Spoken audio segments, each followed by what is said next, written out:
Is now a good time to buy a home? Hi, I'm Denise and I sell real estate in the Villages and the Central Florida market, and the answer is yes. Now is a great time to buy a home in Florida, and I'm going to give you a few reasons why. Have you ever heard the phrase, marry the home, date the rate? Well, when you find the perfect home, you can always refinance if you need to, but it's important to get the home that you want. You know, everybody's kind of been riding the market and trying to see if those rates are going to come down. And let me remind you of what happened in 2020, 2021. It was a frenzy when the rates were low. People were writing multiple offers and missing out on a lot of homes. And a lot of people ended up purchasing a home that didn't fit their needs and that they didn't love to get the rate. Guess what those people are doing now? They're sitting in those homes that still don't fit their lifestyle, may not even be in the location they wanted, but boy, they got the rate they wanted. That doesn't have to be you. So let's look at a few things that are factors in your decision making. First, you have a lot of options because there are a lot of homes on the market in Florida right now. That's great. You're going to be able to find your dream home that way. So you can look at two categories: new construction or pre-owned.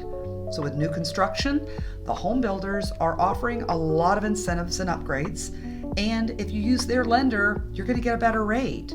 So my advice would be make sure you have a realtor representing you that's going to go in there and make sure that you get all the upgrades and can negotiate the best terms for you so you can take advantage of all of those.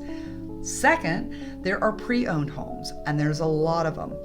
And the great thing is, if you really are the savvy buyer, you can find the right home and you can find it at the right price. Because right now in the market, because there are so many homes, you can negotiate a few things. You can negotiate price. You can negotiate some incentives. Maybe the flooring isn't what you like. Maybe there's a few things that need to be taken care of. You can actually negotiate for the seller to throw in some credits, so you don't have to come out of pocket for some of those items.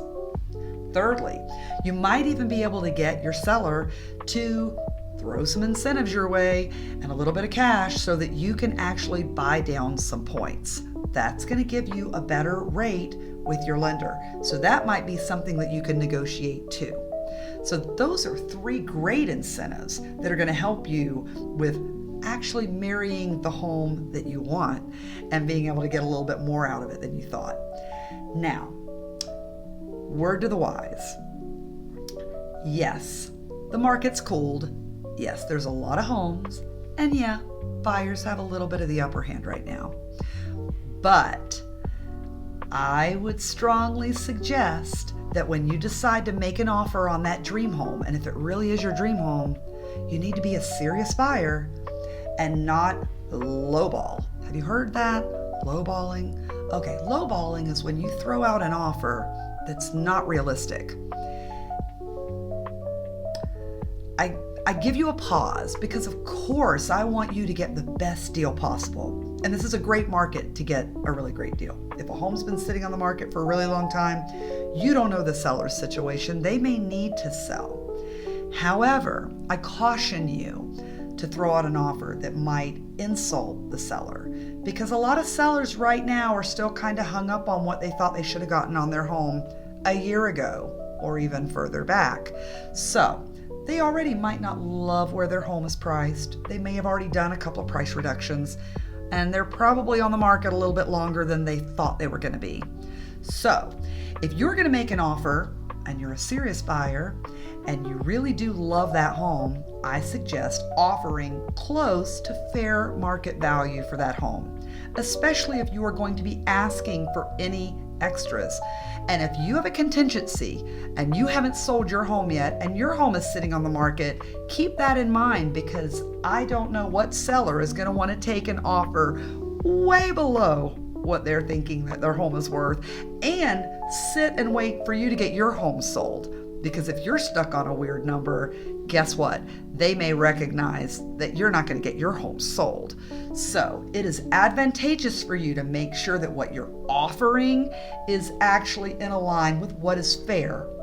and also taking into account the other things that you might also be asking for, knowing that your seller has the opportunity to maybe decline some of those things, but you could definitely negotiate some and work them out. So overall, now is a great time to buy. I don't know your situation. You may be needing to relocate for work. You may be retiring. You may be needing to move up to a larger home. You may be wanting to downsize. But whatever it is, now is the time. We don't know what's going to happen a year from now. And I'll guarantee, over my years of doing real estate, I've heard multiple times, I wish we'd have bought 5 years ago. And I've never heard someone say, I wish we'd have waited until the prices went up before we'd have bought. Never heard that. So word to the wise, make sure that if you are contemplating purchasing a home right now, you work with a great lender who lets you know exactly what you need to be spending, and make sure you're working with an amazing realtor who also knows how to look out for you and your best interests, and make sure that right now you take advantage of an awesome time to purchase that dream home. If you have any questions, give me a call. I will be happy to talk to you.